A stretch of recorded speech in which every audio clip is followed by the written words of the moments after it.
जिन जो भी वक्ता रहे जिन्होंने बात की, उन सभी के प्रति मैं धन्यवाद अर्पित करता हूँ। प्रोफ़ेसर माहेश्वरी और श्री प्रवीण बौद्ध जी, डॉक्टर नीलम राठी जी, इनसे हम परिचित हैं काफ़ी समय पहले से और मुख्य वक्ता के तौर पर प्रोफ़ेसर सुशील उपाध्याय जी और आप डॉक्टर राम भरोसे। सबसे पहले आपको मैं विशेष बधाई देना चाहूँगा क्योंकि आसान नहीं होता है ये जो काम आप कर रहे हैं और आप के साथ-साथ आपके जितने सारे पार्टिसिपेंट्स हैं सभी बधाई के पात्र हैं। एक इस बात से मैं शुरू करना चाहूँगा कि देखिए विद्यालय छोटा नहीं होता है। विद्यालय छोटा नहीं होता है। असल में अगर व्यक्ति में जज़्बा है, जुनून है, उत्साह है कुछ करने का, तो कहीं न कहीं से किसी न किसी रिमोट एरिया से वह बहुत बड़ा अभियान चला सकता है। ये आपके और आपके विद्यालय के लिए मैं बात रखना चाहूँगा। दूसरी बात मेरी हिंदी के लिए आप लोग मुझे क्षमा करें क्योंकि मैं हिंदी भाषी नहीं हूँ। मैं मतलब मेरी मातृभाषा हिंदी नहीं है मॉरिशस में यहाँ पर, तो फ्रेंच है असल में लेकिन हिंदी हमने सीखी है और दिल्ली विश्वविद्यालय से मैंने पढ़ाई की है, तो फिर थोड़ी बहुत आ जाती है। तो कुछ शब्दों के उच्चारण में वो फ्रेंच का प्रभाव मिल सकता है आप लोगों को, इसके लिए मैं क्षमा चाहता हूँ पहले से। अम सत्रों पर आते हैं तो सबसे पहले डॉक्टर सुमिता श्रीवास्तव जी ने ऑनलाइन शिक्षण को लेकर जो विषय रखा है आप लोगों ने बहुत ही महत्वपूर्ण है। इन्होंने युवा वर्ग की चर्चा की, उन्होंने ये भी कहा कि ग्रामीण क्षेत्र के 90% बच्चे जुड़ पाए इससे, ये बहुत बड़ी उपलब्धि है मुझे लगता है। जबकि 80% छात्रों के पास मोबाइल भी थे। तो इन्होंने उपलब्धियों की बात की, उन्होंने 3 वर्गों के अध्येताओं की बात की इस ऑनलाइन शिक्षण माहौल में, जो जो एक पहला वर्ग ये है जिन्होंने कभी सीखा ही नहीं, बिल्कुल नहीं आता है उन लोगों को। दूसरा वर्ग जो नवसिखे हमारी भाषा में भोजपुरी भाषा में नवसिखे हम लोग कहते हैं, तो मतलब नव अध्येता और तीसरा जो बहुत अच्छी तरह से जानते हैं या इन उपकरणों का प्रयोग कर सकते हैं। प्रिंसिपल साहिबा ने उपलब्धियों की भी बात की और इसके साथ समस्याओं की भी चर्चा की, जिनमें डेटा रिचार्जिंग की बात इन्होंने कही और फिर संभावनाओं के तौर पर डॉक्टर श्रीवास्तव जी ने स्किल्स और ट्रेनिंग डेवलपमेंट की भी बात की, जो कि ज़रूरी है और कितने अफोर्डेबल हो सकता है, कितना मतलब एक बच्चा उसको उन संसाधनों को प्राप्त कर सकता है, इन सब की चर्चा इन्होंने की है। फिर इसके बाद श्री प्रवीण बौद्ध जी जो विशिष्ट अतिथि है, इन्होंने टेक्निकल साइड लिए है और इन्होंने कहा कि महामारी की स्थिति में हालाँकि बहुत कम विकल्प है हमारे पास, लेकिन फिर भी संभावनाएँ असीम हैं, ऑनलाइन शिक्षण के साथ जोड़ने के लिए। और इन्होंने स्थिति के सही आकलन करने की माँग की, वो ज़रूरी है और उसी रियलिटी को पहचाने हुए कि मेरे छात्र, मेरे बच्चे, मेरे विद्यालय में समस्याएँ कौन-सी हैं, मेरे छात्र के गुण कैसे हैं, उनकी कमियाँ क्या हैं, उन सब को आधार बनाकर उसके अनुरूप हम लोग पाठ्यक्रम तैयार करें या फिर हम लोग ऑनलाइन शिक्षण के साथ आगे बढ़ें। और जिन इन्होंने इन्फोसिस की भी जो चर्चा की और ये बात मुझे बहुत अच्छी लगी जो उदाहरण बौद्ध साहब ने लिए है, वो इन्फोसिस के जो डायरेक्टर हैं जिन्होंने कहा है कि 18वीं सदी में तो स्ट्रक्चर है, 19वीं सदी में रिसोर्सेज संसाधन जिससे हम कहते हैं और 20वीं सदी में छात्र हैं हमारे। सो हमें ये पहचानना होगा कि देखिए हमारे छात्र आज के ज़माने के हैं। हमारे छात्र डिजिटल नेटिव्स हैं। मूल रूप से मैं बात कर रहा हूँ, हालाँकि इसमें अपवाद हो सकते हैं। ग्रामीण स्थितियों को मैं बहुत अच्छी तरह से मैं पहचान रहा हूँ आप लोगों के वक्तव्यों के माध्यम से। लेकिन फिर भी मोटे तौर पे आज का जो बच्चा है, जो जन्म ले रहा है, वो मोबाइल फ़ोन के साथ जन्म ले रहा है। तो उसकी अपेक्षाएँ कुछ और हैं। लेकिन मेथोडोलॉजी हमारी, प्रविधियाँ हमारी और संसाधन हमारे पुराने शायद हो चुके हैं। मैं अपने शब्द को तोड़कर बता रहा हूँ आपके सामने।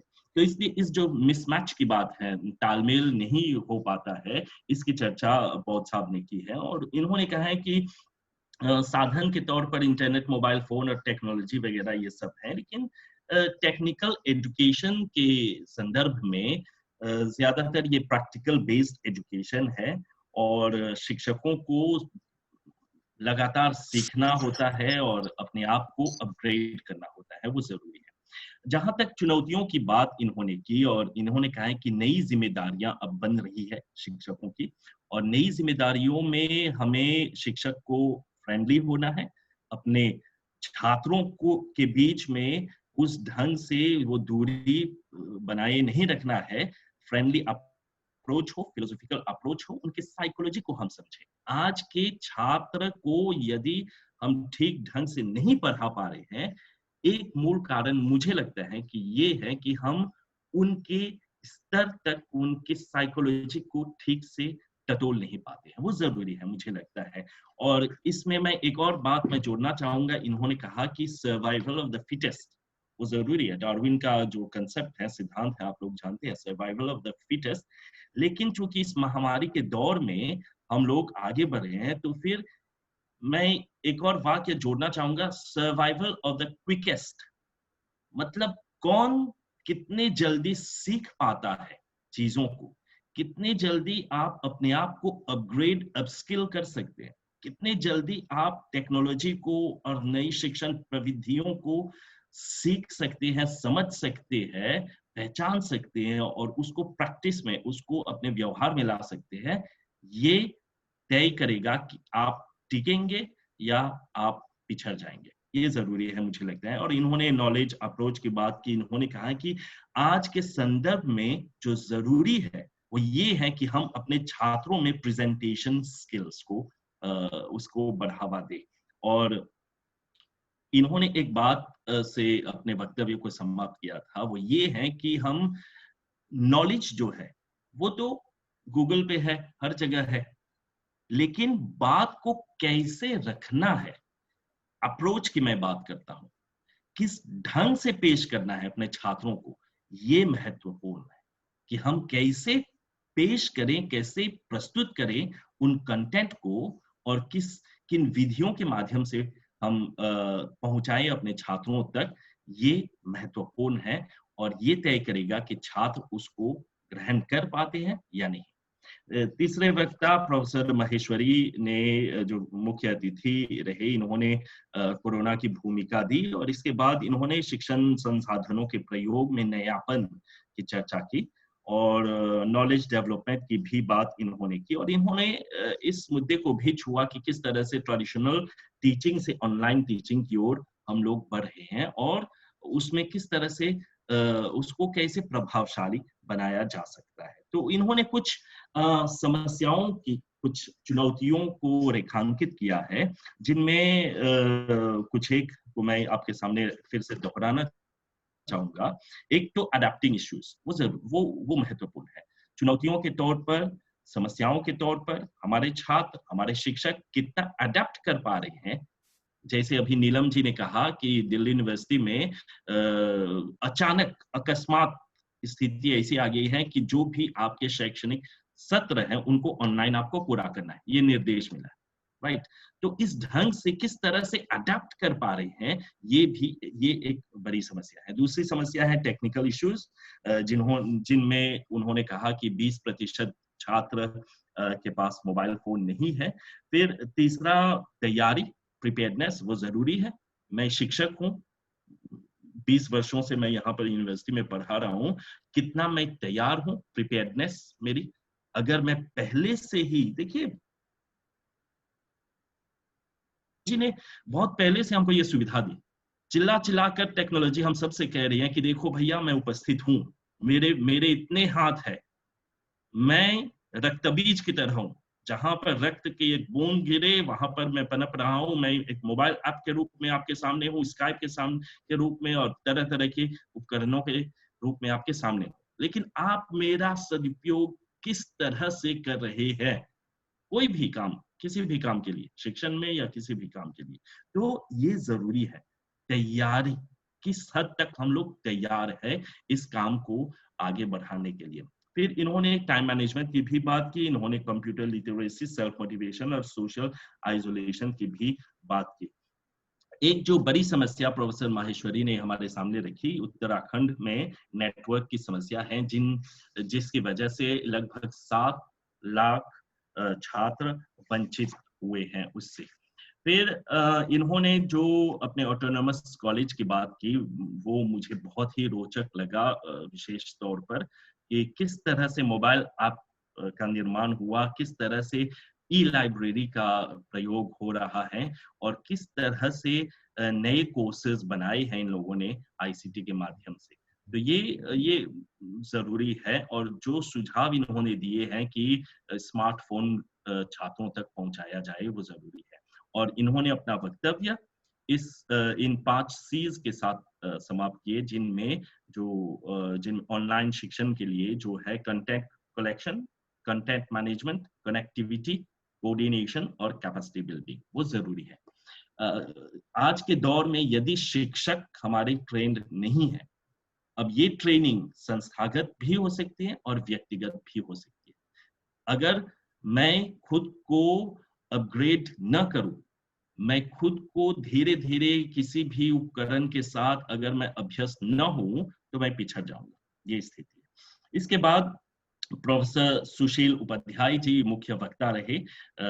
इन्होंने बहुत ही महत्वपूर्ण सवाल उठाए इस सत्र के दौरान और जो सबसे पहला अंतर इन्होंने बताया कि एक जो एजुकेशन शिक्षा है एक जगह और दूसरी ओर माध्यम है। हम लोगों को कंफ्यूज नहीं होना है दोनों के बीच, दो अलग छोर के कंसेप्ट है। ठीक है, तो प्रायः जब हम दोनों को मिक्सअप कर लेते हैं और ऑनलाइन शिक्षा की जब हम बात करते हैं तो ज़ूम और गूगल मीट आदि की चर्चा करते हैं, तो हमको लगता है कि ऑनलाइन शिक्षक हो गए, मुझे लगता है शायद ये भ्रम है, ये भ्रांति है। तो इन्होंने अनुवाद की और जो आकाश टैबलेट की भी चर्चा इन्होंने की कि अगर पहले से ये सार्थक हो जाता तो फिर डिजिटल डिवाइड नहीं हो पाता और कनेक्टिविटी की भी समस्या इन्होंने उठाई है और चुनौतियों के तौर पर इन्होंने 3 जो गैप्स रखे हमारे सामने, एक नॉलेज गैप, एक स्किल और एक कम्युनिकेशन। वो महत्वपूर्ण है मुझे लगता है और एक महत्वपूर्ण बात सुशील जी ने उठाई है, वो ये है कि प्रायः हमको लगता है कि ऑनलाइन शिक्षा पश्चिम की देन है। इस पर मैं अपनी प्रस्तुति में और विस्तार से चर्चा करूँगा। लेकिन इससे अलग सोचना होगा हमें, क्रिटिकल थिंकिंग किस तरह से हम अपने छात्रों में विश्लेषणात्मक शक्ति बढ़ाएँ, किस तरह से प्रॉब्लम सॉल्विंग लोग तैयार करें हम लोग और किस तरह से जैसे कन्वेंशनल जो टीचिंग है वो अ, हम सभी लोग स्वीकार कर रहे हैं कि ऑनलाइन टीचिंग की जगह या ऑनलाइन टीचिंग कन्वेंशनल टीचिंग की जगह नहीं ले सकते हैं। तो फिर इन्होंने एजुकेशन के 5 चरण की भी बात की और बहुत सारे सवाल उठाए और ये ज़रूरी है कि हमारी ट्रेनिंग अभी से ही शुरू हो जाए। वेबिनार के साथ जुड़े हुए हैं, तो कुछ संयम, कुछ नियम आवश्यक है। सबसे पहले आपको हम सबको सीखना है कि खुद को म्यूट करें कैसे, वक्ताओं को सुने और कहाँ पर इंटरफियर करना है, कहाँ पर प्रश्न करने हैं, उसके अलग-अलग टूल्स क्या हैं, चैट बॉक्स क्या है, आदि-आदि। ये पहले से एक ग्राउंड वर्क जैसे हम लोग कहते हैं, पूर्व तैयारी हम लोगों को करनी चाहिए ताकि हम लोग तैयार रहें इसके लिए। और जो सुशील साहब ने कहा कि हमें ओरिजिनल रहना चाहिए, वो ज़रूरी है। डुप्लीकेट ना बने और भारतीय संदर्भ में जो सामग्री है वो किस तरह से महत्वपूर्ण है, अडैप्टेड है, उसका भी हम लोग ध्यान रखें। फिर इसके बाद जो अंतिम वक्ता डॉक्टर नीलम राठी जी ने इन्होंने ग्रामीण स्थितियों की नेटवर्क संबंधी या बिजली संबंधी उस प्रश्न के साथ अपने वक्तव्य की शुरुआत की और इन्होंने कहा कि 2 दृष्टिकोण है ऑनलाइन शिक्षण को लेकर। एक जो हम पर थोपा गया एक तरह से कि हम कोरोना काल के अंतर्गत ऑनलाइन शिक्षण से जुड़े, एक ये बात और इसमें मतलब अचानक आपको महासागर में फेंक दिया जाता है और कैसे आप अपने जान बचाएं, ये वैसी वाली स्थिति है।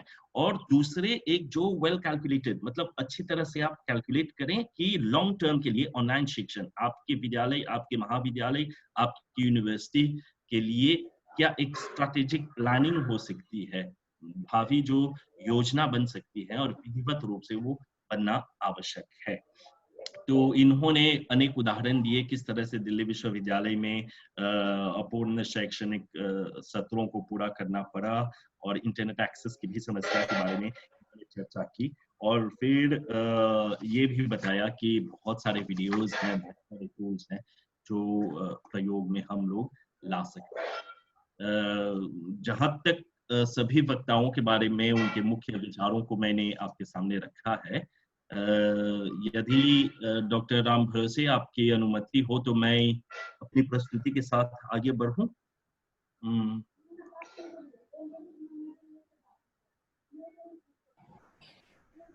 जी सर, बिल्कुल।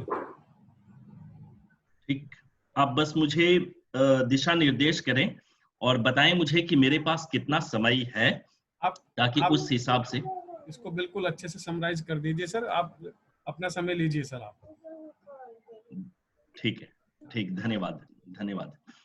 तो स्लाइड्स नजर आ रहे हैं आप लोगों को?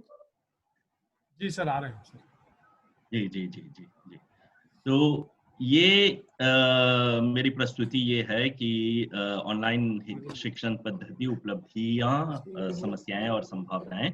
और मैं आप लोगों के साथ अपने मॉरिशस कॉलेज के के कुछ बीच में रहेंगे, उदाहरण, मेरे क्योंकि जो हमारे कॉलेज में विश्वविद्यालय हैं 3-4 जहाँ पर बच्चे मैं ऐसे हैं जो अच्छा काम बोलते हैं, करता हूँ, महात्मा वो गांधी बीच में रहेंगे। संस्थान, और वहाँ उसमें उत्तराखंड के से जितने और भी 2-3 के कोर्स हमारे हैं, जो उनको कुछ बच्चे को भी अनुभव यहाँ हैं से मैं आप जोड़ेंगे। लोगों के साथ साझा करना और चाहूंगा। उसमें निर्णायक मंडल भी साथ साथ बनेगा। जी, आगे बढ़ूं? मैडम आपको हाँ आप आपको मैडम ये बोल रहे हैं हाँ। कि हमारे महाविद्यालय तो के बच्चे आशीर्वाद ये करके का प्रारूप प्रेजेंट है होने जिस वाला है ढंग से मैं शीघ्र, आगे और बढ़ूंगा, इसकी अपने काम इसकी को आगे मैं प्रस्तुत बढ़ाऊंगा और करें। अपनी प्रस्तुति को। और सबसे पहले मैं ऑनलाइन शिक्षण की एक हाँ छोटी हाँ सी जी भूमिका जी मैम, बांधूंगा, जी हाँ मैडम, हालांकि विस्तार न हो। फिर इसके बाद हाँ 21वीं सदी जी, का विधिवत जो तो मैं कल एजेंडा है, डालूंगा, आज लेकिन का आज जो आप उसकी कह एजेंडा, दीजिएगा, आज क्योंकि का जो उसको अध्यापक वो है, एक वो उसकी मांगे क्या हाँ है, राष्ट्रीय उसकी स्तर पर, अपेक्षा क्या है, राष्ट्रीय इस पर चर्चा करूंगा। हाँ फिर हाँ मैडम, वो ऑनलाइन बिल्कुल। शिक्षण पर हाँ, थोड़े नया विस्तार में प्रयोग है दूंगा, और मैडम इसके ये ना। बाद जो हाँ सर्वेक्षण जी, आप लोगों ने ठीक है, चलाई है, शुक्रिया। डॉक्टर राम भरोसे जी ने छात्रों और जो भी फैकल्टी सदस्य हैं उनके साथ किए हैं, तो उनके कुछ आंकड़े आपके सामने मैं प्रस्तुत करूंगा। वो झलकता है असल में जो भी हमारी समस्याएं हैं। और फिर मॉरिशस में ऑनलाइन हिंदी शिक्षण और कुछ अनुभव, फिर मैं अपने बात को समाप्त करूंगा वहां पर। तो सीधे यदि देखा जाए भूमिका के तौर पर, अब देखिए हम लोग 21वीं सदी में हैं, और 21वीं सदी का अध्येता कैसा है, वो जिसकी बात मैं कर रहा था, डिजिटल नेटिव्स की बात मैं कर रहा था, वो आवश्यक है, उसकी अपेक्षाएं बिल्कुल अलग है। और उनके साथ अडेप्ट करने के लिए जरूरी ये है कि हम कुछ नया सीखें। अगर हम उस भ्रांति में रहें कि हमने जीवन में सब कुछ सीख लिया, अब तक ट्रेडिशनल टीचिंग में हम जिस ढंग से पढ़ाते आ रहे थे वो मतलब काफी है, तो फिर इसलिए हम लोगों को आगे बढ़ना है, अपने आप को अपस्किल करना है, वो जरूरी है। फिर एक तीसरी बात ये है कि अपनी शिक्षण प्रविधियों के बदलते स्वरूप को हमें पहचानना होगा। ये आवश्यक है, महत्वपूर्ण है कि हम समझें कि जिस ढंग से हम लोग कक्षा में पढ़ा रहे थे, वो ढंग बदल गया है, वो तरीका बदल गया है। हम ऑनलाइन हैं अभी, और ऑनलाइन के कुछ अपने कुछ तौर तरीके होते हैं, किस ढंग से हमें आगे बढ़ना होगा, इसका भी ध्यान हमें रखना होगा। फिर ये भी जाने कि उपलब्ध जो जितने सारे उपकरण हैं हमारे पास, टूल्स जिसे हम कहते हैं, महत्वपूर्ण टूल्स है। अभी जूम है आपके पास, गूगल मीट है, गूगल क्लासरूम है, असंख्य ऐसे टूल्स है। लेकिन मात्र इनके प्रयोग से हम ये दावा नहीं कर सकते हैं कि हम ऑनलाइन शिक्षक बन चुके हैं।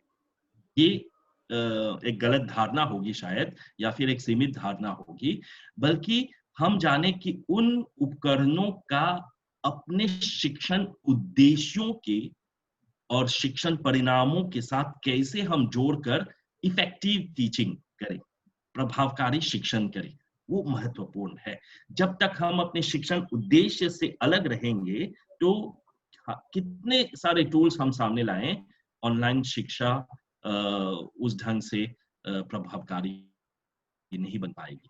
फिर एक और बात जिसे हम कहते हैं कि ओपन एजुकेशनल रिसोर्सेज। अब देखिए, कोरोना काल के दौरान आपने देखा बहुत सारी ई बुक्स, ई पुस्तकें अब फ्री में मिलने लगी है।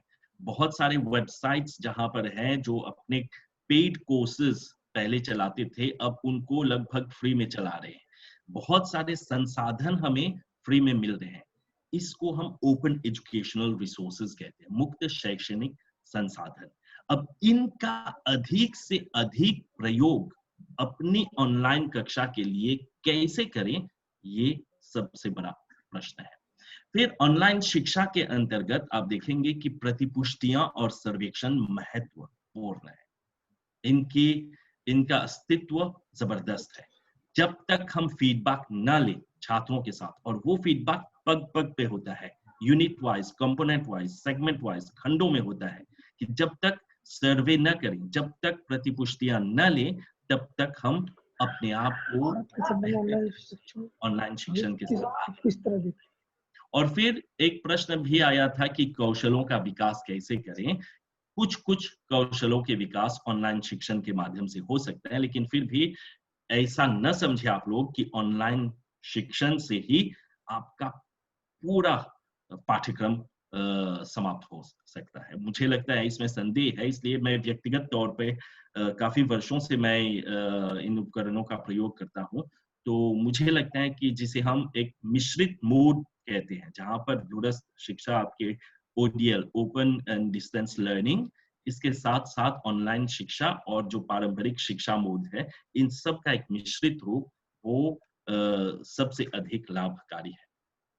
इस बात पर मैं आपका ध्यान आकृष्ट करना चाहूंगा कि भारतीय संदर्भ में कि ऑनलाइन शिक्षा या दूरस्थ शिक्षा ये नई बात नहीं है, और ये भी ना सोचे कि ये पश्चिम की देन है। पश्चिम ने ढांचा दिया है जरूर हम लोगों को, पश्चिम ने हम लोगों को स्ट्रक्चर दिया होगा, लेकिन आप गुरुकुल के बारे में सोचिए, आप सोचिए अपने शास्त्रों में, और वो जमाना कैसा था, वो युग कैसा था, जब जब संजय बस सोच के माध्यम से ही धृतराष्ट्र को बता पा रहे थे कि देखिए ये हो रहा है युद्ध भूमि में। वो क्या कहीं न कहीं एक हाई स्पीड कनेक्टिविटी नहीं थी, हाई ब्रॉडबैंड स्पीड कनेक्टिविटी जिसे हम कहते हैं। तो इस ढंग से गुरुकुल में किस तरह से शिक्षा अर्जित और प्राप्त की जाती थी, वो इस कंसेप्ट को, ऑनलाइन शिक्षण को समझने के लिए मुझे लगता है कि जो शोधकर्ता है उनके लिए एक महत्वपूर्ण विषय हो सकता है। अच्छा, ये जो जितने सारे स्लाइड्स हैं मेरे पावर पॉइंट के, मैं डॉक्टर राम भरोसे जी आपके साथ मैं शेयर कर लूंगा, या शायद चैट बॉक्स में मैं शेयर कर लूंगा, ताकि सभी लोग इसको विस्तार से, अगर जो महत्वपूर्ण लगे वो ले सके। ये सब रिकॉर्डेड है सर, सबको यूट्यूब से जाएगा सर ये लेक्चर। जी जी, धन्यवाद धन्यवाद। तो हम लोग 21वीं सदी के वातावरण, शिक्षण वातावरण की बात करें, जहां पर अब देखिए, अब हमारे छात्र मात्र श्रोता नहीं है, हमारे छात्र पारंपरिक कक्षाओं की तरह सुन रहे हैं, या फिर कक्षा के अंत में दो एक सवाल कर लेते हैं, अपनी जिज्ञासा को व्यक्त कर लेते हैं। वैसे श्रोता, वैसे अध्येता नहीं है। हमारे श्रोताओं को, हमारे अध्येताओं को चाहिए कि वे लोग इनोवेटिव बने, वो लोग क्रिएटिव बने। इनके जितने सारे स्किल्स एंड कॉम्पिटेंसीज हम कहते हैं, जो भी कौशल, दक्षताएं हैं, उनको बढ़ाने के लिए हमें प्रयत्नशील होना चाहिए। तो इसलिए पढ़ने का ढंग, तरीका और अवसर सब धीरे धीरे बदल रहे हैं, और इनके साथ हम लोगों को एडजस्ट करना होगा। और आप देखेंगे कि जो कक्षाएं अभी चल रही हैं, जिसे हम मॉडर्न लैंग्वेज लैबोरेटरीज कहते हैं, भाषा प्रयोगशाला जैसे हम लोग कहते हैं, तो किस तरह से भाषा शिक्षण बेहतर ढंग से हो पाता है। और विशेषकर मैं भारत से बाहर, मैं अपने देश की बात कर रहा हूँ या फिर यूरोप में जहाँ पर लोग हिंदी या अन्य भारतीय भाषाएं पढ़ रहे हैं, तो किस तरह से साउंड्स मतलब ध्वनियों को सही उच्चारण और ड्रिलिंग के साथ सीख पा रहे हैं, समझ पा रहे हैं, इसमें भाषा प्रयोगशाला का भी महत्वपूर्ण हिस्सा है। तो हम ऑनलाइन शिक्षण के लिए हम तरीकों की बात करते हैं, जो जो नई प्रविधियों की बात करते हैं, और इसमें आप देखेंगे कि हमारे एक सिंपल से टैबलेट या मोबाइल फ़ोन के माध्यम से, या फिर इंटरैक्टिव व्हाइट बोर्ड होता है, या वीडियो कॉन्फ्रेंसिंग या projector, digital recorder, voice recorder, जितने सारे टूल्स हैं, इन सब को यदि हम लोग अपने शिक्षण उद्देश्यों के साथ जोड़ें, तो हम पाएंगे अंततः कि हम इन उपकरणों का सर्वाधिक प्रयोग कर पा रहे हैं। तब तब हमको लगेगा कि मोबाइल में जितने सारे स्पेसिफिकेशंस हैं जो अनयूज्ड है, जिनका प्रयोग हम प्रायः नहीं करते, उन सब को हम शिक्षण में ला सकते हैं। ये महत्वपूर्ण है मुझे लगता है, और शिक्षण व्यवस्था की जब हम बात करते हैं। अच्छा, अभी राठी जी ने वीडियोज़ की बात की। बहुत सारे संसाधन उपलब्ध हैं। यूट्यूब से लेकर और जितने सारे चैनल्स हैं, आपको साहित्य पढ़ाना है, भाषा पढ़ाना है या काव्य शास्त्र पढ़ाना है, कुछ भी, तो अनेक संसाधन हैं। लेकिन यहाँ पर मैं आप लोगों से आग्रह करूँगा, और खासकर फैकल्टी जो सदस्य है, कि आप ध्यान दें कि मात्र एक वीडियो दिखाने से आप कहें कि अ, आसानी हो गई है समझाने में। ऑनलाइन शिक्षण में ऐसा नहीं होता है।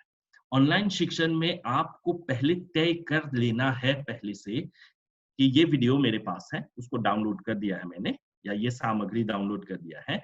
अब इस सामग्री का मैं क्या करूँगा? उसके उद्देश्य क्या है?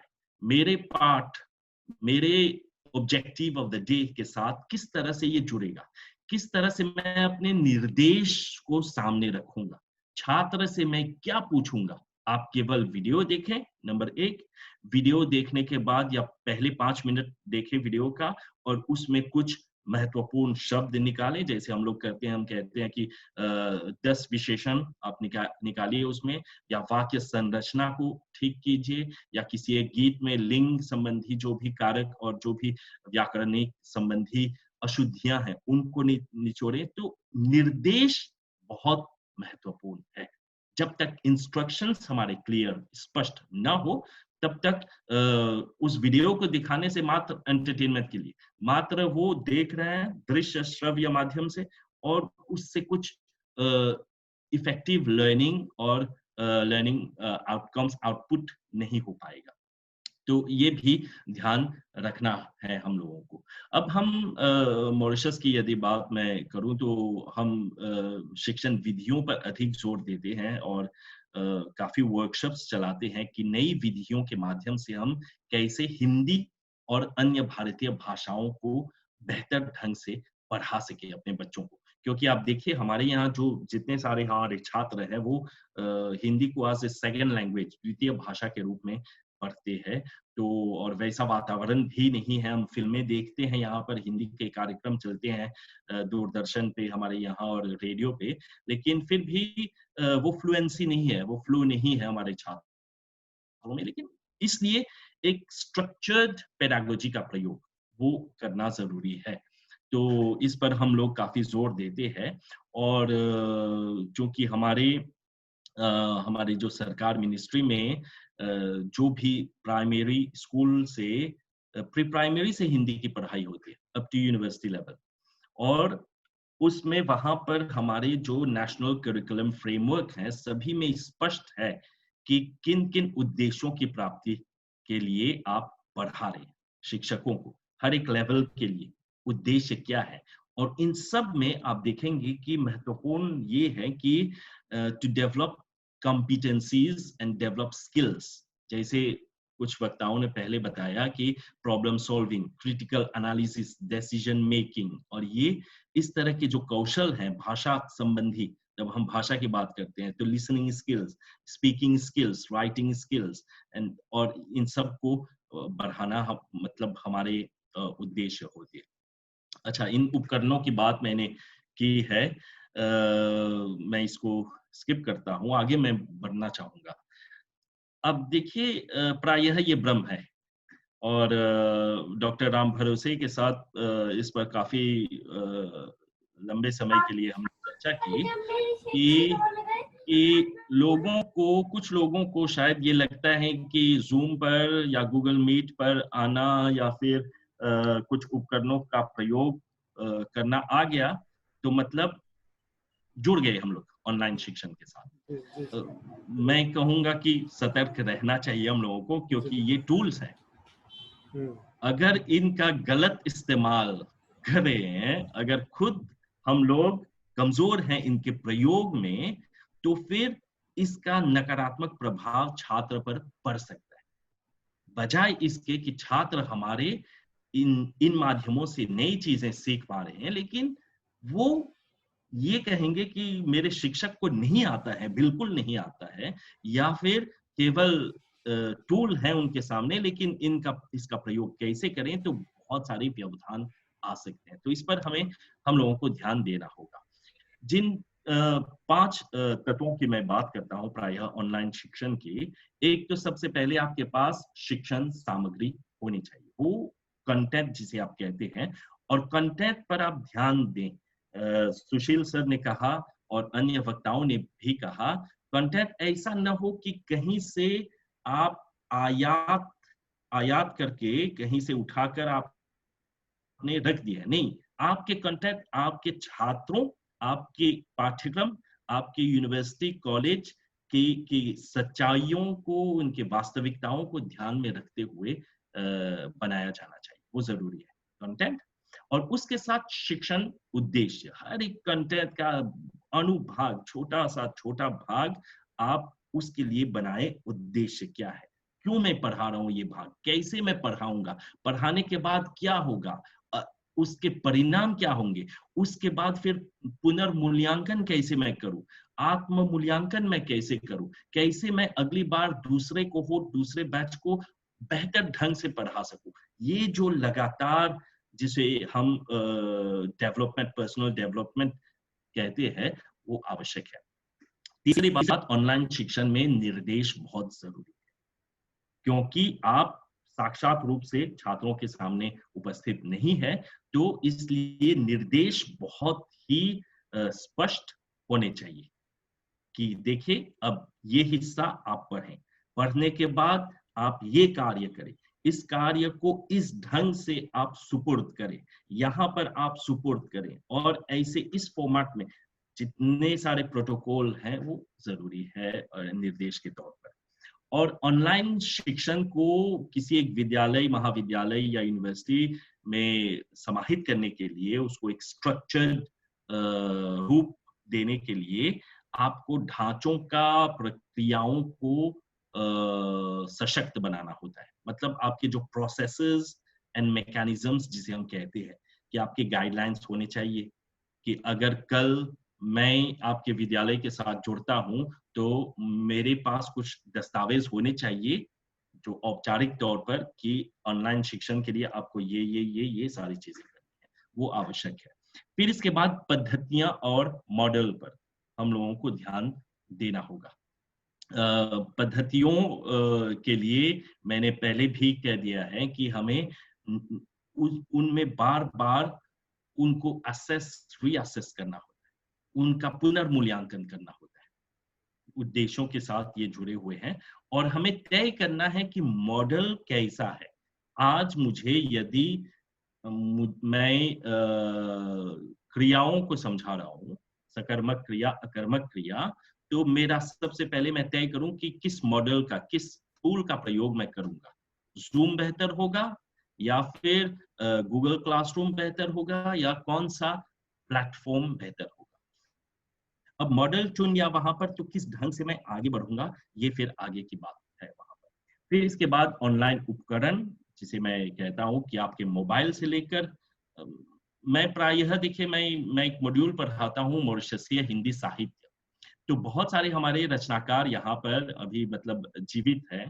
तो करीब 15 वर्ष पहले मोबाइल से बस मैंने एक छात्र ने किसी एक मॉरिशसीय कहानीकार की कहानी को जब मैं पढ़ा रहा था, उसने एक प्रश्न किया और मेरे दिमाग में चला कि क्या यार मैं अगर उन उस लेखक को सीधे मैं फ़ोन करूँ और लाउडस्पीकर पे रखूँ और क्लास में ऐसे मैं छात्रों से कहूँ कि आप व्यक्तिगत रूप से प्रश्न कीजिए इस कहानी पर और ये प्रयोग मैंने किया, मुझे बहुत अच्छा लगा। तो इस तरह से जब हम इन चीज़ों का बेहतर से बेहतर प्रयोग कर सकें और इसके लिए ज़रूरी है कि हम क्रिएटिव हों, वो ज़रूरी है, क्रिएटिविटी ज़रूरी है। तो ये 6 चीज़ें हैं जो मैं इस संदर्भ में कहना चाहूँगा। एक प्रभावशाली ऑनलाइन शिक्षण के गुण क्या-क्या होने चाहिए, ये इसको भी मैं स्किप कर रहा हूँ, आगे बढ़ रहा हूँ। आप लोग देख सकते हैं और इनके कुछ सिद्धांत हैं जिन पर काफ़ी लोगों ने चर्चा भी कर दी है कि सबसे पहले कमिटमेंट होना चाहिए। ऑनलाइन शिक्षण के लिए वो ज़रूरी है कि हम लोग प्रतिबद्ध रहें कि हाँ भाई, अब मैं शुरू करना चाहता हूँ और इसकी तैयारी मैं करना चाहता हूँ। तो फिर इससे इससे क्या है कि प्रतिबद्धता, फिर चरणबद्ध योजना मैं बनाऊँ और उसका सही प्रबंधन हो, पाठ्यक्रम के पैटर्न को मैं स्थापित करूँ और विधियों, गतिविधियों को, प्रतिपुष्टियों को आदि को मैं रख सकता हूँ।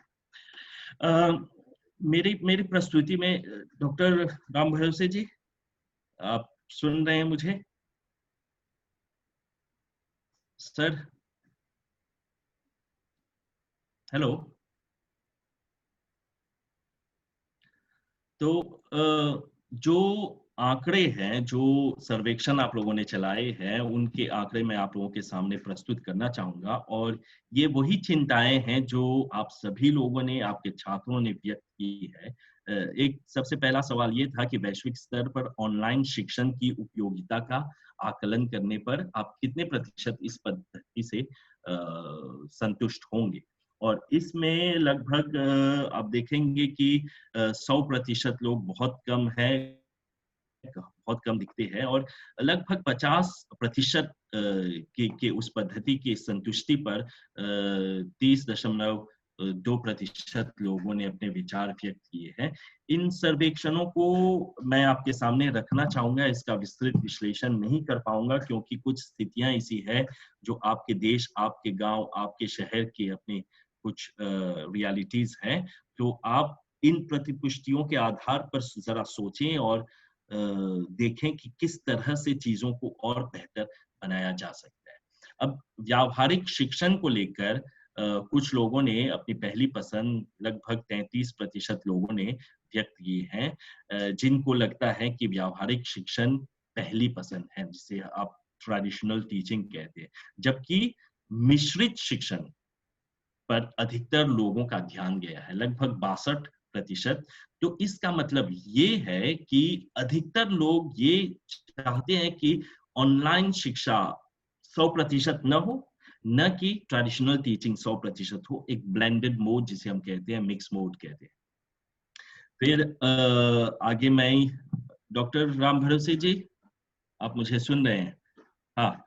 जी भाई जी, तो मैं सुन रहा हूँ। आप ज़रा बताएँ अगर ज़्यादा मतलब बोरिंग हो रही है, किस तरह से प्रस्तुति चल रही है, तो मैं उस हिसाब से सर ये अपनी बोरिंग प्रस्तुति। बिल्कुल नहीं है क्योंकि जो ये सर्वेक्षण किए गए हैं ये बड़े गंभीर हैं और इन पर ही अच्छा, हमारा हाँ। आगे का जो ऑनलाइन शिक्षण पद्धति की हम बात कर रहे जी। हैं वो जी, आगे जी, इन्हीं जी, पे जी। हम इन पे ज्यादा आंकड़ों पे बात कर सकते हैं सर।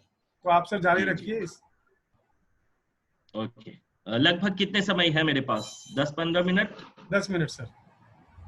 10 मिनट? ठीक है। तो मैं आगे बढ़ूँगा और मैं चाहूँगा कि अधिक से अधिक प्रश्न अगर मिल पाए तो वो बेहतर होगा। प्रश्न आ ये रहे हैं जो सर, आ रहे हैं प्रश्न। अच्छा, जी। हाँ, हाँ। तो ऑनलाइन शिक्षण हेतु अनुसार बेहतर विकल्प कौन-सा है? ईमेल, व्हाट्सएप की प्रतिशत आप लोग देख सकते हैं। गूगल मीट पर काफ़ी लोग मैं देख रहा हूँ भारत में गूगल मीट को काफ़ी पसंद करते हैं लोग और ज़ूम को भी। हैंगआउट और बाकी पता नहीं। तो भारतीय परिप्रेक्ष्य में ऑनलाइन शिक्षण सफल हो सकता है, तो इसमें अधिकतर लोगों ने कहा हाँ संभव है, सफल हो सकता है, जबकि कुछ लोगों को अभी तक संदेह है।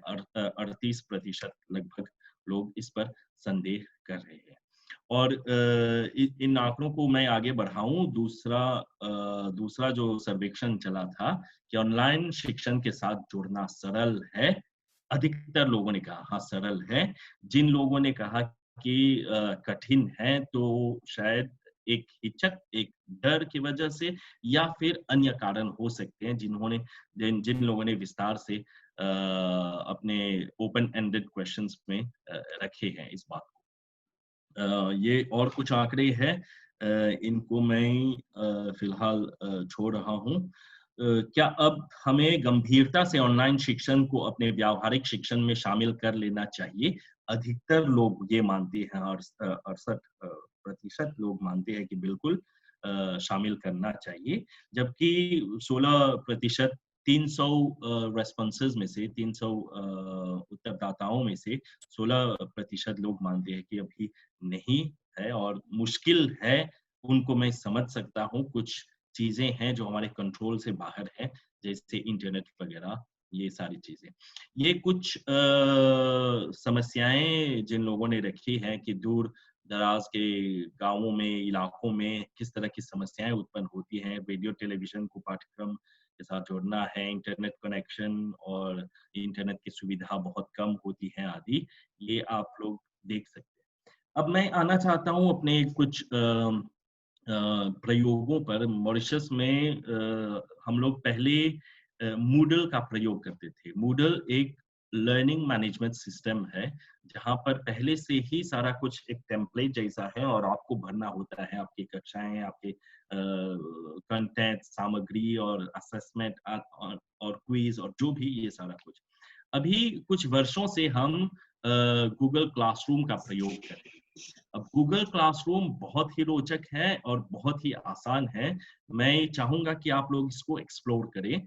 जीमेल अकाउंट है आपके पास, तो सीधे 3 डॉट्स पे जाइए ऊपर और सीधे आपको गूगल क्लासरूम मिलेगा और वहाँ से आप अपने नोट्स बना सकते हैं, अपने कक्षाएँ बना सकते हैं। जैसे यहाँ पर आप देख पा रहे हैं कि एक मेरी एक ग्रुप है डिसर्टेशन का, फिर ये जनरल लिंग्विस्टिक्स का, मॉरिशियन हिंदी लिटरेचर, हिंदी साहित्य का इतिहास, प्रयोजनमूलक हिंदी, काव्य शास्त्र और हिंदी गद्य और मध्यकालीन कविता, ये सब कक्षाएँ हैं। और ये क्या है कि हमने इसको बनाया है विशेष तौर पर अभी जो ऑनलाइन परीक्षाएँ हमारी चल रही है। तो छात्रों के लिए हमने लोगों ने एक कैलेंडर बना दिया है कि इस दिन को आपका ये मॉड्यूल खुलेगा और यहाँ पर आपके प्रश्न होंगे और आपको 3 से 5 दिन दिए जाएँगे, फिर वो बंद हो जाएगा। आपको इस समय के अंतर्गत अपने जो भी प्रश्न हैं, वो सबमिट कर देने हैं। तो हमारे सभी शिक्षक इससे जुड़े हुए हैं और इस तरह से हम गूगल क्लासरूम का प्रयोग करते हैं। ये कुछ तरीके हैं किस तरह से आप एक क्लास बना सकते हैं। googleclassroom.com पे जाएँ और फिर किस तरह से अपने छात्रों को वो कोड देकर उनको शामिल करा सकते हैं अपनी कक्षा में, और कक्षा में जब शामिल होते हैं तो ये यहाँ पर है किस तरह से आप सामग्री आप अपना अपलोड कर सकते हैं। क्लास वर्क, होमवर्क और सारा कुछ असाइनमेंट उनके और कितने लोगों ने सबमिट किए हैं और आप उनके जो ग्रेडिंग है, ये सारा कुछ आसानी से किया जा सकता है। हमारे संस्थान में काफ़ी मल्टीमीडिया मटेरियल हम लोग तैयार करते हैं और ये उनमें से एक है लर्न हिंदी, और हम भारतीय भाषाओं पर काम करते हैं मोटे तौर पर, जिनमें एनिमेटेड जैसे शॉर्ट स्टोरीज जैसी कहानियाँ हैं, सिंह और चूहा जैसे आप देख रहे हैं, ये सब हम लोग बनाते हैं और अपने शिक्षकों को देते हैं ताकि वे ये पूरा एनिमेशन है, बिट्टू और चिंटू आदि, और ये पूरा हम अपने संदर्भ में इनको तैयार करते हैं। अच्छा, मैं मुक्त शैक्षणिक संसाधनों की बात कर रहा था, ये भी हम लोग काफ़ी बनाते हैं और शेयर करते हैं। ये जिसको भी चाहिए वो आप लें, उसका प्रयोग करें और खुद बनाएँ। एक आईसीटी हैंडबुक हम लोगों ने बनाई है। मैं 2013 से 2015 अपने संस्थान का एक विभाग है लैंग्वेज रिसोर्सेज सेंटर, भाषा संसाधन केंद्र, उसका अध्यक्ष था। तो वहां पर ये सारी सामग्री हम लोगों ने तैयार की थी और हमको लगा कि सबसे पहले हमारे छात्र हिंदी यूनिकोड में टाइप करना नहीं जानते हैं और किस तरह से संसाधन मिले ऑनलाइन, तो उसकी बाकायदा एक ऑनलाइन एक ई बुक हमने बनाया था और सभी को वितरित किया था। वो पीडीएफ फॉर्मेट पे है और सभी लोग उसको ग्रहण कर सकते। ये उदाहरण मैंने दिए थे आप लोगों को, मूडल किस तरह से इसका प्रयोग हम करते हैं, लेकिन अब मूडल कम। फेसबुक का बहुत अधिक हम लोग प्रयोग करते हैं और फेसबुक में हम अपने छात्रों को प्रोत्साहित करते हैं कि हिंदी में लिखें, हिंदी में अपने आप को व्यक्त करें और उनके अलग-अलग ग्रुप्स भी हैं जहां पर हम प्रशिक्षण कार्य चलाते हैं, वर्कशॉप्स करते हैं सभी प्राथमिक और माध्यमिक पाठशालाओं के शिक्षकों के साथ। तो उनके ग्रुप्स बनाते हैं हम फेसबुक पर और यहाँ पर आप देखेंगे कि उनके सामग्री या जो भी शिक्षण से संबंधित जो भी सूचनाएं हैं वो वहां पर उपलब्ध कराते हैं। अभी फिलहाल इसके साथ मैं समाप्त कर रहा हूँ कि अभी 20 मार्च से हम लोग लॉकडाउन पे है और आज रात 12 बजे के बाद फिर लॉकडाउन खत्म हो रहा है। कल से सभी लोग नौकरी पे जाएंगे। इससे पहले सभी लोग वर्क फ्रॉम होम वाले मोड पे थे। तो इस बीच हमारी शिक्षा सरकार ने ये तय किया कि जितने जो भी छात्र घर पे हैं इन सभी के एजुकेशनल वीडियोस बनाए जाएं और वो बाकायदा हमारे टीवी के 4 चैनलों में वो प्रसारित होते हैं ये सारे वीडियोस। और इसके लिए मैंने ग्रुप भी बनाया है फेसबुक पे तालीम नाम करके, क्योंकि मैं उस प्रोजेक्ट का अभी फिलहाल इंचार्ज हूँ, जिनमें हम हिंदी, तमिल, तेलुगु, मराठी, उर्दू और मॉडर्न चाइनीज ये 5 भाषाएं हमारे संस्थान में पढ़ाई जाती हैं। तो इनसे संबंधित अब तक हम लोगों ने 1400 ऐसे वीडियोस बना चुके हैं। 1400 वीडियोस बना चुके हैं और हिंदी में 200-250 के करीब वीडियोस हमारे प्राइमरी स्कूल के लिए ग्रेड 1 से ग्रेड 6 तक के लिए है और लगातार रोज 36 वीडियो हमारे नेशनल चैनल को जाता है। अभी भेजा है मैंने। तो इस ढंग से हमारा कार्य चल रहा है और ऑनलाइन शिक्षण टीवी के माध्यम से हो रहा है। तो इससे जुड़ना चाहेंगे तो आप जुड़ सकते हैं ताकि आपको कुछ नजर मिल जाए। अब सुझाव के तौर पर क्या जरूरी है आप लोगों के लिए, जो भी कंटेंट आप बनाएंगे उसको कस्टमाइज करें। वो जरूरी है कि कंटेंट्स मेरे और मेरे छात्रों के लिए सार्थक हो, रेलेवेंस। दूसरी बात, ट्रेनिंग एंड कैपेसिटी बिल्डिंग। आपके प्रिंसिपल साहिबा है, प्रोफेसर सुनील जी है यहाँ पर, सभी लोग हैं। तो ये आवश्यक है कि अपने फैकल्टी मेंबर को और साथ साथ छात्रों को भी ट्रेनिंग दे इन नए उपकरणों के साथ। उनकी कैपेसिटी बिल्डिंग के लिए उनको अपस्किल कराएं, वो जरूरी है। तीसरी बात, सपोर्ट। जब तक मैनेजमेंट, प्रबंधन और आपके जो संस्था है या फिर यूनिवर्सिटी है अपने फैकल्टी मेंबर को और छात्रों को सपोर्ट नहीं देगा इस ऑनलाइन शिक्षण में, तब तक काम बहुत आगे नहीं बढ़ पाएगा। चौथी बात, इंस्टीट्यूशनल इनिशिएटिव्स। मतलब क्या है कि कुछ ऐसे नए कार्यक्रम, नए पॉलिसीज बनने चाहिए, नई योजनाएं बननी चाहिए संस्थागत ढंग से कि व्यक्ति को लगे कि हम आगे बढ़ सके। मोटिवेशन भी जरूरी है। इसके बाद मेरा एक और पॉइंट ये है कि मेंटरिंग आवश्यक है।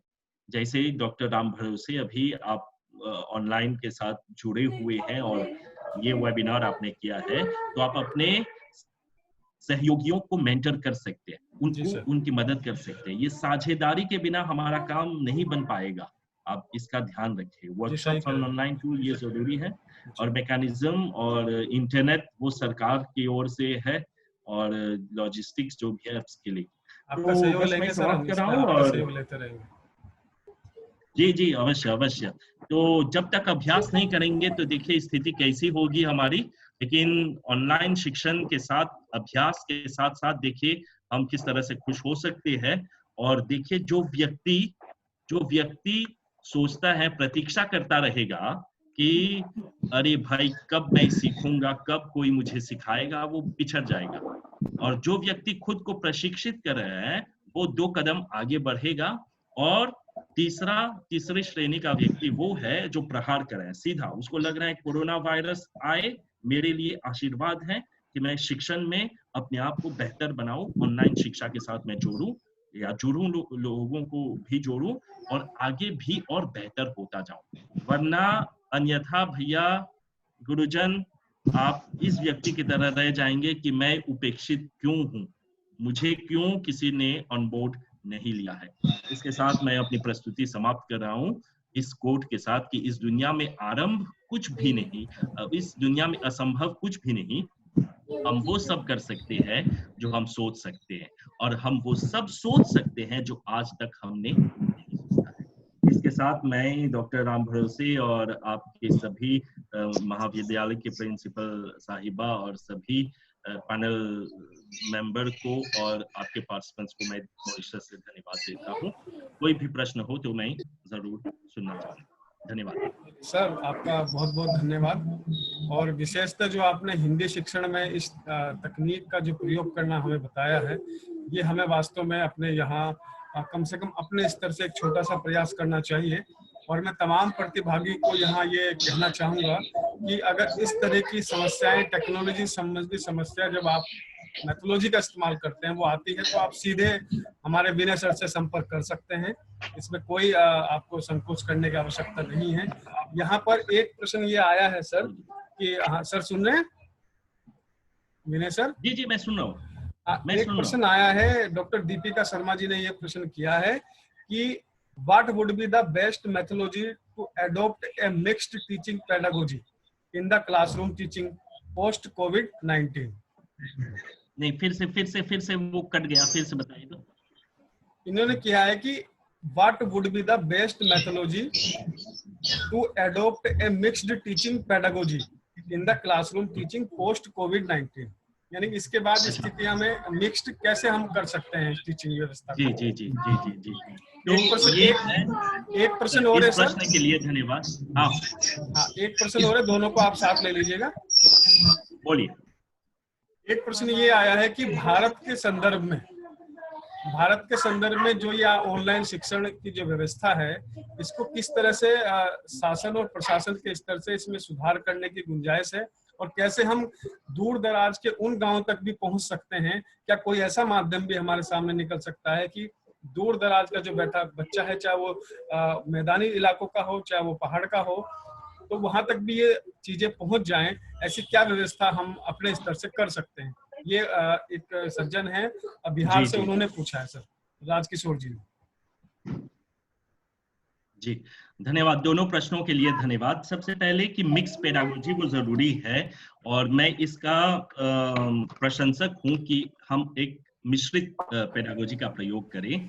प्यूरली ऑनलाइन, कंप्लीटली ऑनलाइन न जाएं और कंप्लीटली ट्रेडिशनल भी न रहें। तो प्रयोग किस तरह से हो सकते हैं? एक तो गूगल क्लासरूम के साथ आप जुड़ सकते हैं। गूगल क्लासरूम में आप अपनी कक्षा के जितने सारे नोट्स हैं, जितने सारे वीडियोस, जितने सारे लिंक्स हैं, उसको आप भेज सकते हैं वहां पर। और जब भी आप कक्षा में जाएं, और कक्षा में जाने से पहले आपने निर्देश दे दिए कि देखिए मेरे कक्षा में आने से पहले आपको ये वीडियो देखना है और इसके साथ आपको ये कार्य करना है, फिर आप कक्षा में जाएं। पूर्व तैयारी जरूरी है कि हम अपने छात्रों को एंगेज कराएं।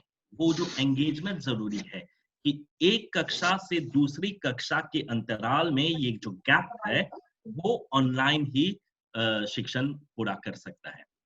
तो इस ढंग से बहुत सारे उदाहरण भी हो सकते हैं। विस्तार से अगर इन महाशय को आप मेरा नंबर दे सके तो मैं और अधिक विस्तार से इनको अपने विचार में प्रस्तुत कर सकता हूँ। जहां तक दूसरे प्रश्न का सवाल है कि शासन को क्या करना चाहिए भारतीय संदर्भ में,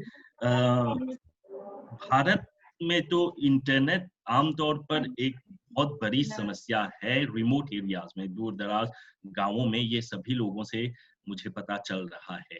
तो एक तो ये तो एक प्रशासनिक निर्णय है, मुझे लगता है इसमें व्यक्तिगत तौर पर कुछ खास नहीं किया जा सकता है। लेकिन कुछ हॉटस्पॉट्स हो सकते हैं। गाँवों में कुछ ऐसे सेंटर, मुझे पता नहीं अगर आपके गाँवों में है वहाँ पर, या कुछ ऐसे केंद्र होते हैं जहाँ पर इंटरनेट की सुविधा हो, तो वहाँ के डिस्ट्रिक्ट मजिस्ट्रेट से या वहाँ के जो भी अथॉरिटीज़ हैं, उनके साथ मिलकर एजुकेशन पर्पज़ के लिए, शिक्षा संबंधी वहाँ पर केंद्र बनाए जा सकते हैं कि छात्र आकर अपने जो भी ऑनलाइन सामग्री है उसके साथ रूबरू या संपर्क हो सके। मैं बहुत अधिक इस प्रश्न का जवाब नहीं दे पाऊँगा क्योंकि स्थितियों से मैं उतने वाकिफ़ नहीं हूँ। मुझे क्षमा करें इसके लिए। नहीं सर, लेकिन आपने अंत में जो वाक्य बोला सर, धन्यवाद पहले आपका। हुँ, आपने अंत में जो वाक्य बोला उस पर सच में बात हो सकती है, और इसमें विचार विमर्श भी हम शिक्षक गणों को कम से कम जो रिमोट एरियाज में बैठे हैं उनको विचार अपने जिलाधिकारी महोदय से करना चाहिए। वो हाँ, ये है कि हम एक हॉट स्पॉट के साथ में हम एक ऐसा नेटवर्क स्थापित कर दें, एक ऐसे रिमोट क्षेत्र में जो दूर से उस नेटवर्क को कवर कर सके, और जहां पर रिमोट में बैठा जी, जी। बच्चा है वहां तक वो नेट की सुविधा जो है वो प्रॉपर उनको मिल सके। इस पर हमें जी, जी। विचार करना चाहिए। और इसके संदर्भ में और मैं मुझे आप लगता है बहुत सारे एनजीओज़ भी हैं, सॉरी हाँ, मुझे लगता है बहुत सारे एनजीओज़ भी हैं, स्वयंसेवी बहुत सारे हैं, बहुत सारी ऐसी संस्थाएँ हैं, उनके साथ भी संपर्क किया जा सकता है। क्योंकि शिक्षा के लिए कोई कोई रुकावट नहीं होनी चाहिए। शिक्षा अधिक से अधिक जगह तक, अधिक से अधिक लोगों तक पहुँचे, वो अनिवार्य है आज के संदर्भ में। जी बिल्कुल, बिल्कुल सही कह रहे हैं सर आप। वैसे भी इसमें मैं एक चीज़ और भी कहना चाहूँगा सर कि तकनीक के इस ज़माने में हम ये रोना कब तक रोते रहेंगे कि सुविधाएँ नहीं है। कहीं न कहीं से तो हमें ये खोजना पड़ेगा। चाहे हमें प्रशासन स्तर तक ये बात अपने शिक्षकों के माध्यम से कहना पड़े, या जो हमारे क्षेत्रीय प्रतिनिधि है उनसे ये उनसे उनके माध्यम से आगे ऊपर सरकार तक ये चीज़ें कहनी चाहिए। क्योंकि आने वाला समय कैसा चैलेंज हमारे सामने लेके आएगा ये आज बिल्कुल स्पष्ट हो चुका है, और इस बात से कोई नकार नहीं सकता है कि आज स्थिति कहाँ खड़ी होके आ गए हैं हम, कहाँ हम क्लास में 1.5 घंटा 2 घंटा हम बच्चों से रूबरू होते थे, लेकिन आज हम क्लास में जाने को एक तरह से तरस रहे हैं। इसको तरसना ही कहते हैं, क्योंकि जो वास्तव में क्लास जी, टीचिंग में गंभीरता से पढ़ाता है वो आज भी एक छटपटाहट महसूस कर रहा है इस ऑनलाइन टीचिंग के माध्यम से। उसको ये महसूस हो रहा है कि यार मैं बच्चों से कम मिलूंगा। और इतना ही नहीं, यहाँ तक कि बच्चे भी अपने शिक्षक से मिलने के लिए आतुर हैं। जो बच्चे रोज ये कहते थे यार ये टीचर रोज आ जाते हैं, आज वो खुद कह रहे हैं कि सर अब आप क्लास हमारी कब होगी। तो वास्तव में एक चैलेंज जो हमारे सामने आया है, इसको स्वीकार करते हुए अपने शासन और प्रशासन स्तर तक ये जो खासतौर से रिमोट एरियाज की मैं बात कर रहा हूँ, मैं उन स्थानों की बात कतई नहीं कर रहा हूँ जहां पर 24 घंटे नेट की फैसिलिटी जो है अवेलेबल रहती है, चाहे वो पेड़ हो चाहे वो वाईफाई के माध्यम से हो। तो मैं आपका सर विनय सर, मेरे पास शब्द नहीं है। मैं आपको किन ना, शब्दों ना, में धन्यवाद कहूं, हाँ, क्योंकि आपने जिस पेडोगोजी की बात की है उस पर हमको विचार करना चाहिए। और मैं यहाँ ये भी कहूंगा सर आपसे कि हमारे जो विज्ञान के जो विषय हैं, इसमें हमारी प्रिंसिपल मैम सुमिता मैम जुड़ी हुई है, वो मेरी बात से सहमत होंगी, क्योंकि वो काफी पहले से इस ऑनलाइन पेडागोजी या उनके साथ चीजों से जुड़ी हुई है। हमारे अरुण सर हैं ज्योग्राफी वाले, वो भी मेरी बात से इत्तेफाक रखेंगे कि साइंस के जो सब्जेक्ट्स है उसमें ये चीजें काफी बेहतर और काफी पहले से चलती हुई आ रही है। लेकिन जब हम हिंदी भाषा शिक्षण की बात करते हैं या हिंदी साहित्य शिक्षण की बात करते हैं तो हमारी सुई अटक जाती है कि साहित्य का विद्यार्थी अब टेक्नोलॉजी जुड़कर कैसे आगे बढ़ेगा। तो ये धारणा हमको तोड़नी होगी। मीरा चौरसी जी यहाँ बैठी हैं, तेजस पुनिया जी हैं, और भी यहाँ ऐसे कई सज्जन मेरे हिंदी के काफी लोग इसमें जुड़े हुए हैं। मैं उनको यही कहना चाहूंगा कि ये तकनीक जो है इसको हिंदी भाषा शिक्षण में हमको इस्तेमाल करना ही चाहिए, और इससे हम अपने चीजों को और बेहतर बना सकते हैं। जो आपने स्लाइड्स दिखाई हैं सर, वास्तव जी, में जी। उनपे आपने बहुत मेहनत कर रखी है, और बहुत आपका ये तपस्या है। मैं ये कहूंगा कि आपकी ये पिछले 20 सालों की तपस्या है जो आपने 20 मिनटों में हमारे सामने रखी है। हमारे गांव में और सब धनी है। आवाज आ रही है सर? आवाज आ रही है सर? अब आ रही है, अब आ रही है। ये कृपया जो कट है गई ये थी। म्यूट कर लीजिए अपने आप को, जिन्होंने अपने को अनम्यूट कर लिया।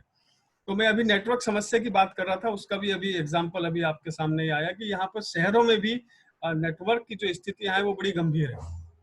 तो मैं आगे ये यहाँ पर ये कहना चाहूँगा इसके साथ में कि जो ये तमाम तरह का जो ये वेबिनार जो ये आयोजन किया गया है, ये विशेष इसी बात को ध्यान में रख के किया जाए कि जो पहलू यहाँ पर उठाए गए हैं वो हमारी जिंदगी से सीधे रूप से जुड़े हुए हैं, एज ए टीचर भी और एज ए ह्यूमन भी। ह्यूमन इसलिए जो लोग टीचर नहीं हैं, अगर वो भी इस वेबिनार में जुड़े हुए हैं, मैं आपको बताऊं ये बड़ी एक खुशी की बात है कि जो लोग शिक्षा व्यवस्था से नहीं है वो भी इसमें जुड़े हुए हैं, क्योंकि उनके बच्चे कहीं ना कहीं इस ऑनलाइन टीचिंग से बड़ा इफेक्ट हो रहे हैं, कब वो उनका भी सामना उन्हें करना पड़ रहा है। तो ये एक तरह का जो सरल आपने चीजें यहाँ पर बताई, और भारत के संदर्भ में आपने लास्ट में जो वाक्य छोड़ा है वो वास्तव में हॉट स्पॉट वाली जो धारणा आपने यहाँ पे रखने की कोशिश की है वो बड़ी सराहनीय है।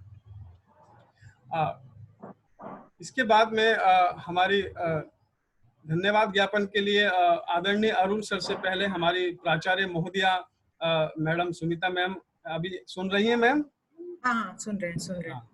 तो मैं मैडम से आग्रह करूंगा कि मैडम आप आए और 2 शब्दों में अब इसकी एक तरह से आप समापन की ओर हमारा कार्यक्रम है, और धन्यवाद ज्ञापन के लिए सर भी इंतजार कर रहे हैं, तो आप शब्दों में अपना यहाँ पर अपनी बात रखें मैम। और मैं आपका पुनः शुक्रगुजार हूँ कि आपने मुझे ऐसा अवसर दिया और ऐसा मार्गदर्शन मेरा किया। आपका धन्यवाद है मैम। हाँ जी मैम। मैं सबसे पहले धन्यवाद दूंगी डॉक्टर विनय गुदारी जी को और सभी वक्ताओं के, उन्होंने एक समीक्षात्मक जो एक अध्यक्ष का काम होता है, बहुत ही महत्वपूर्ण काम होता है, जिसे पूरे सेशन को और सभी सेशन को लगातार सुनना होता है, और बाकी लोग तो थोड़ा इधर उधर देख भी सकते हैं, पर जो अध्यक्ष का रोल होता है वो बहुत ही मतलब मुश्किल भरा तो क्या कहें, लेकिन बहुत मेहनत वाला होता है। और उन्होंने वाकई जो मैंने कहा था उसको भी इतनी अच्छी तरह से प्रस्तुत किया कि मैं मतलब सुनने को मजबूर हो गई कि उन्होंने वो बहुत सारी अच्छी बातें कही।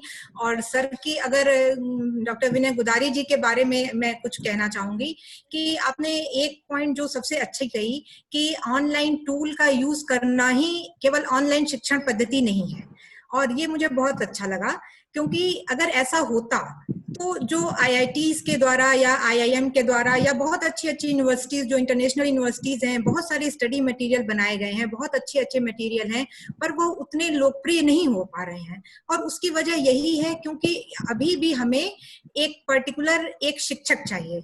अगर ऑनलाइन मीडियम से भी हम पढ़ा रहे हैं तो स्टूडेंट्स को, जैसा कि डॉक्टर गुदारी जी ने कहा, कि कस्टमाइज कीजिए अपने शिक्षण को, अपने क्लासरूम को, चाहे आप ऑनलाइन विधि से क्यों नहीं पढ़ा रहे हैं, फिर भी उसे आप कस्टमाइज कीजिए, क्योंकि आप किस स्टूडेंट को पढ़ा रहे हैं ये उसकी आवश्यकता को देखना पड़ेगा।